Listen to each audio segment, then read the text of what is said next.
Oi, gente, tudo bem? Espero que estejam todas e todos bem, né? Espero que estejam todo mundo seguros e seguras aí. Então a gente vai agora dar continuidade, né, da última aula que a gente deu assíncrona para vocês. Essa vai ser a última proposta.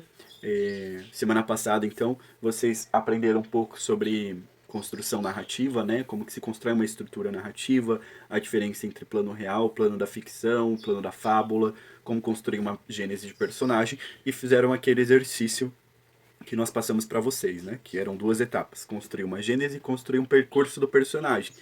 Hoje a gente vai estar falando um pouco sobre é, como contar a história e o que a gente pode usar para contar uma história. Então, no final, quando ouvir a parte da Alexandra, vocês vão entender como vai ser a continuidade desse exercício. Por hora, a gente vai falar um pouco então sobre os materiais que nós usamos para criar uma história neste contexto específico que estamos vivendo, que é a pandemia da nova Covid-19, que nos colocou em situação de quarentena. Como todo mundo sabe, vários setores tiveram que parar durante essa quarentena, né? Foram os diversos setores econômicos da sociedade que tiveram que fechar suas portas ou então adaptar os seus trabalhos para o famoso home office, que é o trabalho em casa. O setor da cultura, que também é um setor econômico no país, teve que parar também. Na real, foi o primeiro a parar, provavelmente vai ser o último a voltar, né? Porque eventos, aglomerações, etc e tal.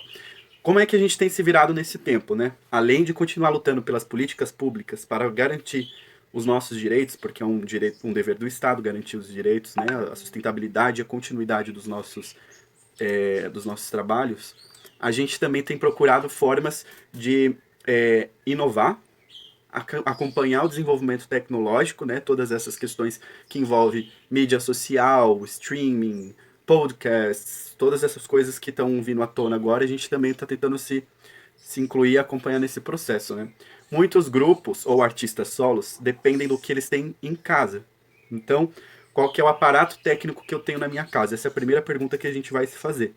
Se meu aparato técnico é um computador e um celular, é a partir deste material que eu vou conseguir trabalhar. Ou seja, todo trabalho artístico que eu vou propor para o meu público, que agora, enquanto durar a pandemia, será um público 100% online, eu tenho que pensar num material que dê conta de ser feito através desses aparelhos técnicos que eu tenho na minha casa, né?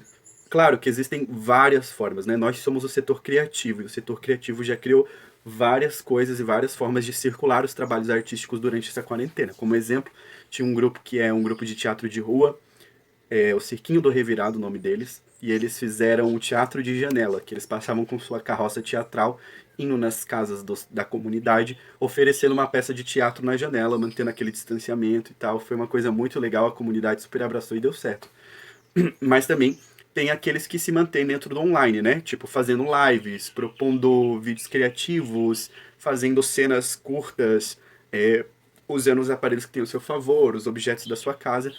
E também existem muitos grupos utilizando as gravações das suas peças antigas, circulando, tentando entrar nesses editais que estão priorizando também, né, a sustentabilidade do nosso setor durante a quarentena. Por que eu estou falando tudo isso?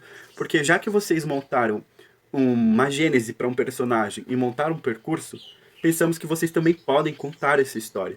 E também ter um pouco dessa experiência de como criar algo a partir do que você tem em casa.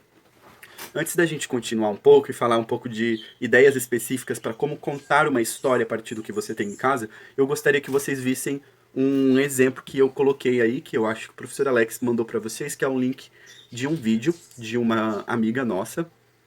Como eu falei, uma amiga nossa que é artista também aqui de Florianópolis, professora, pesquisadora também, que tem uma personagem que se chama Ternurinha Grota. E durante a quarentena ela desenvolveu um trabalho que é tipo um videoclipe de música, sabe? Clipe de música? De uma música do Bertolt Brecht, que é um encenador e um dramaturgo alemão, conhecido no teatro, né? E ele tem uma música chamada Balada do Soldado Morto. Ela fez esse videoclipe inspirado na música do Brecht.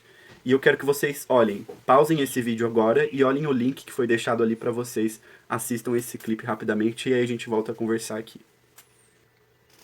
Então, gente, como vocês viram ali no vídeo, a Ternurinha ela usou vários artifícios que estavam dentro da sua própria casa para construir o clipe. e ele foi inteiramente gravado com celular. Obviamente, teve algumas edições, né? Um trabalho com áudio, vocal, onde teve roteiro de gravação. Ela fez todo o aspecto cinematográfico da coisa, né? Que é quando você tem um roteiro, um pré-roteiro, edição de áudio, depois decupagem de imagens, e aí você edita um filme. Ela fez tudo isso. Mas o que eu quero que vocês se atentem é para as características dos objetos que ela usou. A Tefa, que é a mulher, a artista que faz a ternurinha, ela tem uma hortinha em casa. Então ela usou aquela hortinha para fazer o cemitério, por exemplo. E o bonequinho que tá dentro, tá enterrado, que é o morto, ela tirou de fiapos de um cobertor, onde ela tava enrolando os dedos uma vez e começou a desfiapar aqueles pelinhos que ficam na borda do cobertor, sabe? E formar um bonequinho. E aí ela deu origem àquele vídeo. Enfim, e foi completamente gravado em casa durante a quarentena. O que é importante da gente saber sobre isso, né? Que a gente tem que tentar adaptar as nossas formas criativas porque a gente tem muitas vezes, né? Se limitar ao que a gente tem. Claro que dentro do ramo profissional é sempre importante ressaltar que nós precisamos não, é um dever do Estado garantir que nós tenhamos recurso para produzir. Enquanto a gente briga com isso, artistas como somos não conseguimos parar de criar. E vocês mesmos que agora estão estudando um pouco sobre teatro, mesmo que dessa forma não ideal, vocês podem criar. Toda pessoa, todo cidadão e cidadã pode criar. E criar pode vir de qualquer lugar e de qualquer forma. Basta a gente saber se apropriar dos meios. Então, você pode, por exemplo, olhar para sua casa e ver quais formas que podem ser utilizadas para materializar, ou seja, para transformar a tua história em um produto ou em uma obra concreta, né? O seu conto, como é que você quer compartilhar o seu conto? Ele pode ser feito por fotos, por vídeos gravados no celular, por áudios, tipo podcast, mas também pode ser só por áudio de WhatsApp. Pode ser uma música que você toque, faça, escreva. Pode ser um texto, como geralmente se escreve um conto. Pode ser um objeto fora do contexto, como vocês já fizeram nas atividades. E também podem ser recortes de revistas, podem ser desenhos, pinturas. Muitas formas vocês podem usar para contar a história, para transformar essa história um objeto que seja transmissível, que outra pessoa possa ver, entendeu? E isso, gente, não é só para o teatro. Vocês podem usar todas essas características que vocês estão aprendendo sobre estrutura narrativa, construir um conto, as formas e as técnicas de se apropriar da tecnologia para fazer, vocês podem usar em vários âmbitos da sua vida, não só no teatro. Então é muito legal que vocês tentem, experimentem, para que vocês tenham o tato e a experiência de fazer isso. Agora eu vou passar para minha colega Alexandra. Espero que vocês tenham uma ótima semana.